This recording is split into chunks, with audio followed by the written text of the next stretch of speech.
L'association Logado, c'est une association pour les jeunes de 9 à 17 ans, habitant les communes de Logona-Daoulas, Daoulas, Irviac, l'hôpital Canfroute et Saint-Éloi. On propose des activités classiques qui plaisent aux jeunes de 9 à 17 ans. Donc ça va des activités, des jeux dans les bois, des jeux sportifs, des sorties au cinéma, au laser game, etc.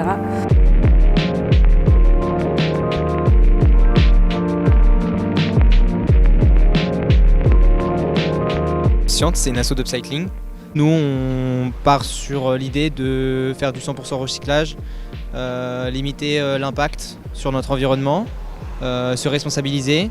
Donc on fait des ateliers où on partage vraiment le savoir, on partage nos techniques en linogravure, en couture, on partage nos techniques en réparation, nettoyage de chaussures. On essaye de faire ça avec la jeunesse. C'est des ateliers qui sont tout le temps gratuits. Je suis en train de faire un poulpe en gravure. Voilà. Donc là je suis en train de terminer les derniers petits détails. Je suis en train de reprendre une lino en fait qui a un peu foiré sur un t-shirt. Les bords n'ont pas été assez creusés et du coup on voit bien que l'encre il a bavé sur le t-shirt. Je suis toujours parti du principe que sur le temps libre on était aussi éduqué, que ce soit par des bénévoles ou des professionnels. Je pense notamment aux acteurs associatifs, qu'ils soient sportifs, culturels, scientifiques ou autres, mais également l'éducation par le groupe de copains, l'éducation des pairs par les pairs. Voilà, et l'éducation populaire permet l'émancipation d'une personne, le développement de son esprit critique, lui permet de trouver sa place sur un territoire aussi qui est très très important. Le mot de transmission, je pense qu'il encadre un petit peu l'éducation populaire et c'est certain que quand on sort de ce rapport-là d'instruction, il faut accepter que cela soit plus long et aussi l'avantage, c'est que ça permet d'infuser durablement sur un territoire. On fait avec le jeune, on ne fait pas à la place du jeune. Et c'est pas pour un seul jeune, mais bien pour un groupe de jeunes. C'est en fait faire ensemble pour le bien commun. Et il y a un côté réalisation de ses envies, réalisation de ses projets. Nous, on a lancé notre asso. Gaspard et Morgane, ils avaient 17 ans, moi j'avais 15 ans. Enfin, on essaye aussi de faire en sorte que les autres se rendent compte que c'est faisable et qu'on n'est pas trop tôt pour lancer une asso quand on a 15 ans. Le Résam fait des super formations et on en est plusieurs à en avoir bénéficié et on continue à essayer d'orienter nos bénévoles vers leur formation. Moi j'ai bénéficié du CFGA, donc certificat de formation à la gestion associative. Morgane qui est membre du bureau aussi, il a bénéficié de plusieurs formations autour de la comptabilité, au cours de plein de choses qui peuvent nous aider dans l'association.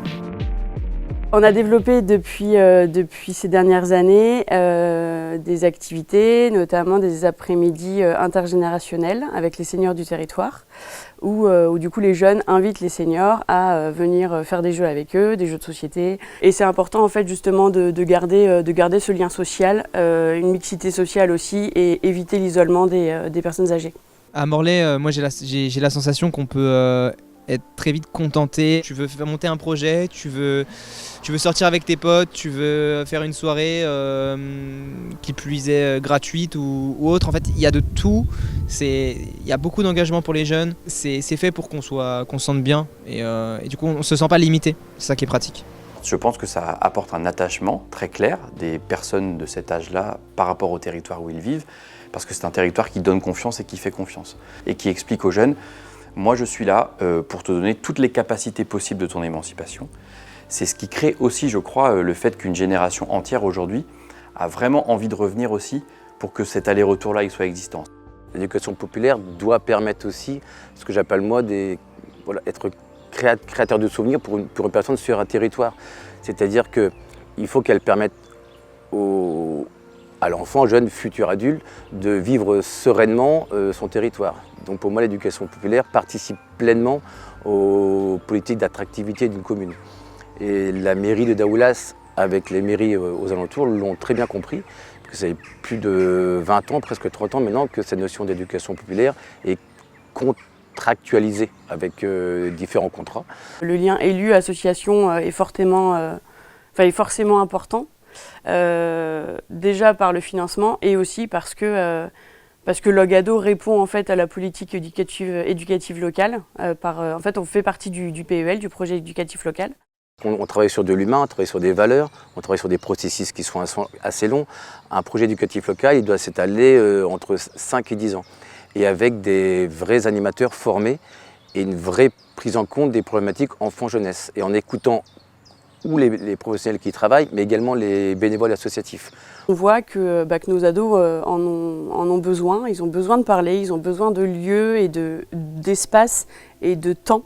Et je pense que la difficulté principale aujourd'hui, c'est celle-ci, c'est comment est-ce que l'on construit encore une société qui garde du temps pour les autres, pour justement permettre cet apprentissage, cette formation, cette transmission.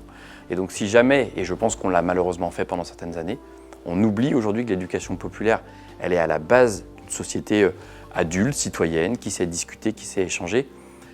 Les premières structures qui vont malheureusement être amenées à être en difficulté, c'est les collectivités, c'est la démocratie représentative. Et l'éducation populaire, pour un élu, pour moi en tout cas, c'est la seule clé qui justifie le fait qu'on soit là.